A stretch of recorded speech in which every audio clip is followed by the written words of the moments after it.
Your one click on the subscribe button makes a huge difference. Thank you for your kind support. One of our team members in Spain got to watch Alba del Desierto, that's Desert Dawn, when it released there on April 24, 2025. But here in the USA, it's not hitting theaters until May 16, 2025. So yeah, we definitely got a head start. Our Spain team didn't just watch it, they also prepared a full recap and ending breakdown for us, all set and ready in English. So now, before it even drops in the US, we're diving into the story and explaining everything. Plot, twists, and that ending everyone's going to be talking about. Let's start the full recap of Alba del Desierto aka Desert Dawn. Desert Dawn tells the gripping story of Luke Easton, a newly appointed sheriff in a small desert town who finds himself entangled in a dangerous web of corruption, murder, and cartel operations. The film opens with Luke taking his oath of office, promising loyalty to the Constitution. It's immediately clear that Luke is returning to his hometown after a long absence, and the locals have mixed reactions to his appointment as sheriff. When we first meet Luke, we learn he's been away for a significant period, exactly 3,785 days, as he later mentions to his old friend Michael. That's over 10 years away from home. Luke's return is bittersweet as he reunites with people from his past, including Goldie, the courtesy of Barnes, his new deputy, who welcomes him back despite some obvious tension. The townsfolk treat Luke with a mixture of respect and suspicion, suggesting there's more to his story than just a homecoming. The plot kicks into gear when Luke and his deputy investigate their first case. The death of a man named Cresman, age 36, found with a single gunshot wound to the head in his car. What initially appears to be a suicide becomes more suspicious when Agent Ridd at the crime scene shows Luke an X-90 device found at the scene. Luke's reaction to seeing the device suggests he recognizes it, but chooses not to disclose this information.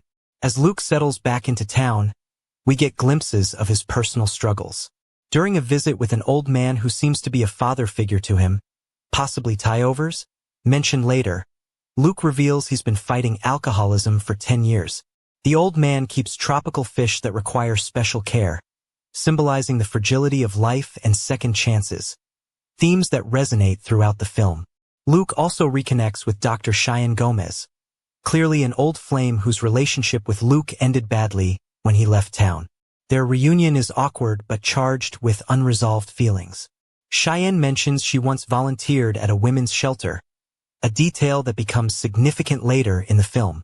Their conversation reveals that Luke has changed his name, suggesting he might be running from something in his past. The investigation deepens when Luke discovers that Cresman was connected to a man named Morris, a shady lawyer who has had his license revoked multiple times. When Luke and his deputy bring Morris in for questioning, they learn that Cresman was a courier who was supposed to deliver a package containing money. Morris explains that he simply arranges courier jobs for his clients and doesn't ask questions about what's being transported. The questioning is interrupted when Morris receives a call from someone named Danes, who seems to be threatening him. Luke manages to track down a local drug dealer named Lalo, who might have information about Cresman. During the confrontation, Lalo tries to escape but is injured. He's taken to a clinic where Luke meets a woman named Laura and her child. As the story unfolds, we learn that the money from Cresman's courier job belongs to a dangerous man named Danes, who forces Luke to pick up a package for him to clear a debt. The central mystery deepens when Luke discovers that Cresman was involved with a young woman who was trying to escape from prostitution. The pieces start coming together when Luke meets with Fernando, who introduces himself as the sheriff's guardian, but is actually a powerful cartel figure involved in drug trafficking and prostitution.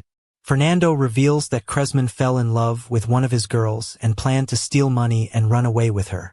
When Luke asks what happened to the girl, Fernando ominously says he let her out, implying she was killed.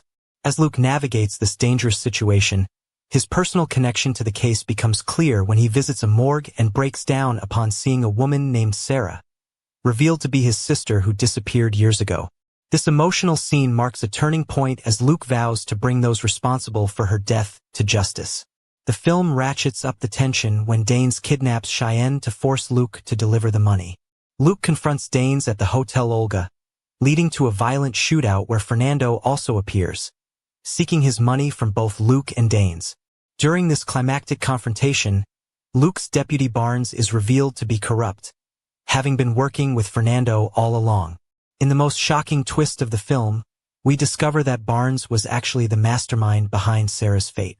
As Luke confronts him, Barnes confesses that he arranged for Sara to be trafficked when Luke left town years ago. When Sara discovered that Fernando was involved in human trafficking, she became a liability and was killed. Barnes admits he brought Luke back to town specifically to frame him as the fall guy in this criminal enterprise. The final confrontation takes place as Luke, now wounded, faces off against both Danes and Barnes. Despite being outnumbered, Luke manages to kill Danes, while Fernando's men take care of Barnes. In the aftermath, Fernando makes a deal with Luke, allowing him to leave with the money, presumably the same money that Cresman and Sara were planning to use to escape. In the emotional finale, Luke visits Sara's grave, apologizing for not being there when she needed him most. The film ends with Luke and Cheyenne deciding to leave town together, ready to close this chapter and start anew, with Luke having found some measure of justice for his sister while also confronting his own past failures. Desert Dawn isn't just a crime thriller. It's a character study of a man returning home to face his demons. The desert setting perfectly mirrors Luke's internal landscape, harsh, unforgiving, yet containing hidden depths. The film explores themes of redemption, justice, and the ways in which the past continues to shape the present. Luke Easton is a deeply flawed protagonist. He abandoned his hometown and his sister a decade ago, succumbing to alcoholism and running from his responsibilities. His return as sheriff represents his attempt to make amends, though he initially has no idea just how personal his first case will become. Throughout the film, Luke is haunted by his failure to protect Sara, and his investigation becomes a form of atonement. The character of Cheyenne represents a road not taken for Luke, the life he might have had if he'd stayed.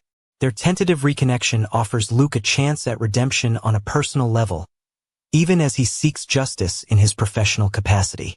The fact that she worked at a women's shelter creates a painful irony, as she might have been able to help Sara had circumstances been different.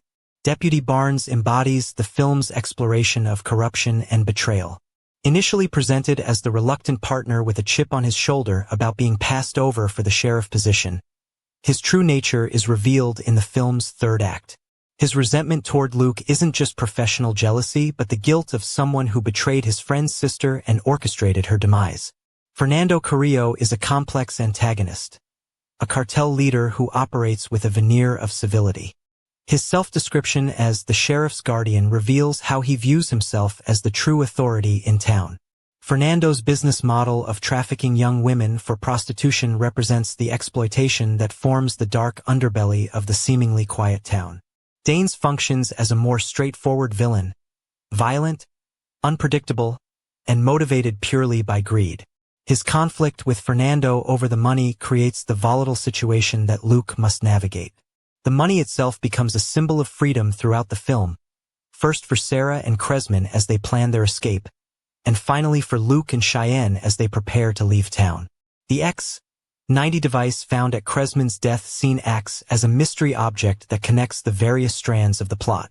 While its exact nature isn't fully explained, Luke's recognition of it suggests it's related to the trafficking operation, possibly used to track the girls or coordinate deliveries. The desert setting isn't just a backdrop but functions almost as a character itself. The harsh landscape reflects the moral wasteland the town has become under the influence of Fernando's operations. The isolated location creates a pressure cooker environment where secrets fester and corruption thrives unchecked until Luke's arrival disrupts the status quo. One of the film's strengths is how it weaves together the personal and the political. Luke's individual journey of redemption intersects with broader issues of corruption, exploitation, and the failure of institutions to protect the vulnerable. Sara's fate represents countless other victims of trafficking, while Luke's struggle against the system shows both the possibility of change and the high cost it demands. The film's title, Desert Dawn, carries multiple meanings. Most literally, it refers to the setting, the early morning light in the desert landscape where much of the action takes place. Symbolically, it represents the possibility of new beginnings after the darkness, both for Luke personally and potentially for the town as the corruption is exposed. The dawn also suggests illumination, as the hidden truths come to light throughout the narrative. The recurring motif of tropical fish in the old man's home provides a contrasting image to the desert. These colorful creatures require specific care to survive, much like the relationships and moral principles that struggle to survive in the harsh environment of the town. When the old man tells Luke that the fish are special and very close, it mirrors how Luke failed to protect those close to him, particularly his sister. Luke's alcoholism serves as both character background and thematic element. His admission that he faces the struggle all the days shows that recovery, like justice, is not a single achievement but an ongoing process. His sobriety becomes emblematic of his moral clarity as he pursues the truth about his sister's fate. The film employs several visual motifs tied to its themes. The contrast between the open desert landscapes and confined interior spaces reflects the tension between freedom and captivity that drives the human trafficking subplot. The recurring image of money changing hands underscores how everything and everyone in this world has been commodified, from drugs to human lives. In terms of narrative structure, Desert Dawn follows a noir-inspired trajectory where the investigation of one crime reveals a much larger conspiracy. The film uses the convention of the returning local who sees his hometown with fresh eyes, allowing the audience to discover the corruption alongside Luke. The mystery unfolds in layers, with each revelation deepening both the case and our understanding of Luke's personal stakes in it. The film's pacing balances character development with action sequences that punctuate the investigation. The violent confrontations escalate throughout, culminating in the hotel shootout that brings all the principal antagonists together. These action scenes aren't merely spectacle but serve to raise the stakes and force character decisions that reveal their true natures. The relationship between Luke and Cheyenne provides an emotional anchor amid the violence and corruption. Their history gives their interactions a lived-in quality, with unspoken hurts and regrets coloring their conversations. Cheyenne's medical training makes her both healer and witness. She treats the physical wounds of various characters while also recognizing the deeper damage that the town's corruption has inflicted on its inhabitants. The film's exploration of memory and the past is particularly nuanced. Luke has spent years trying to forget, changing his name and location, yet the past catches up with him regardless. The town itself seems frozen in time in some ways, with the same corrupt systems in place that Luke tried to escape. The recurring line about how many days it's been, 3,785, shows how precisely Luke has measured his absence, despite his attempts to move on. The climactic revelation about Barnes adds a layer of tragic irony to the story. Luke has been working alongside his sister's betrayer from the beginning, unknowingly trusting the very man who orchestrated her downfall. This twist forces Luke to confront not just external enemies but the blindness that allowed him to miss the threat closest to him. Fernando's decision to let Luke leave with the money in the end is ambiguous. Is it a genuine recognition of Luke's right to justice, a strategic move to eliminate competitors like Danes, or simply a pragmatic choice to avoid further bloodshed? This moral ambiguity extends to Luke's own actions, as he takes money that is arguably tainted with the suffering of women like his sister. The final scene at Sara's grave provides emotional closure while acknowledging that some wounds never fully heal. Luke's apology for not being there, "When you needed me more," encapsulates his central regret and the motivation for his actions throughout the film. Cheyenne's presence suggests the possibility of moving forward without forgetting, "Pass the page," as she says, rather than erasing the past. Desert Dawn's ending, with Luke and Cheyenne preparing to leave town together, offers a measured hope rather than a triumphant resolution. The corruption that claimed Sara has been disrupted but not entirely eliminated. Luke has achieved a personal justice but hasn't transformed the town. The money they take represents both the cost of what was lost and the means to potentially build something new. In its exploration of a small town corrupted by trafficking and drugs, Desert Dawn taps into contemporary concerns about border issues, exploitation, and the failures of law enforcement to protect vulnerable populations. The film suggests that justice often comes not from institutions but from individuals willing to take personal risks and face their own complicity in broken systems. By centering the story on Luke's search for the truth about his sister, Desert Dawn humanizes what could have been simply a genre exercise. Sara is never reduced to just a victim but is shown through memories and dialogue to have been a person with dreams and determination. Her attempt to escape with Cresman shows her agency even within a system designed to strip it away. The film ultimately suggests that redemption is possible but comes at a high cost. Luke cannot undo his abandonment of Sara, but he can honor her memory by bringing her betrayers to justice. His journey from running away to standing his ground represents a moral evolution, even as the film acknowledges that some losses can never be recovered. Desert Dawn leaves viewers with questions about justice, responsibility, and how we reckon with past failures.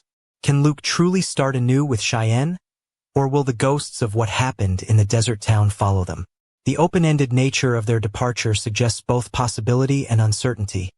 A new dawn, but one still colored by all that came before.